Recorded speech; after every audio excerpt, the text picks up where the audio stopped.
UFC Fight Night at the Apex. We got Mateusz Rebecki versus Chris Duncan. Right here, we have a good matchup. Two high-level fighters. Chris Duncan, it got 71-inch reach.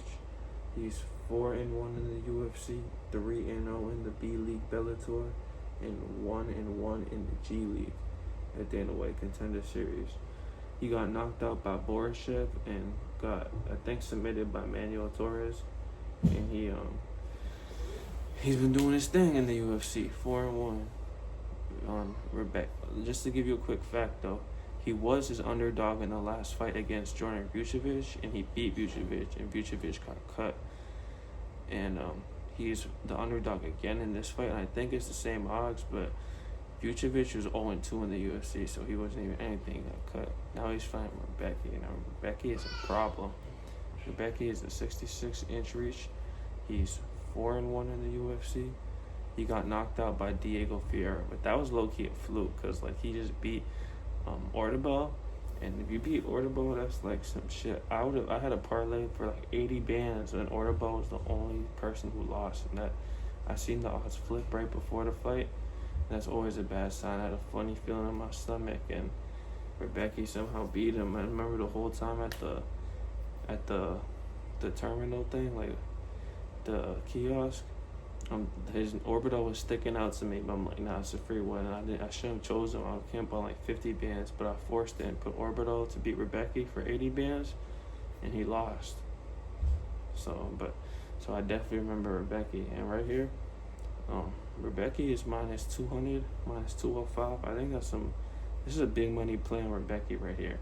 Even though Chris Duncan's 4-1 in the UFC, 3-0 in Bellator, 1-1 in the MMA, and G League, I just think Rebecki is too much. When you lock him in the cage, the way I see it's going, Rebecki's low-key just going to grab onto him, tackle him, do his thing. I think Chris Duncan has been very good, but the way he fights, his true fighter odds were reflected in his last fight when he was an underdog against a fighter who was 0-1 in the UFC. Even though he won, it reflects what type of fighter he is. He's not at that top level. I just have to give it to Rebecki.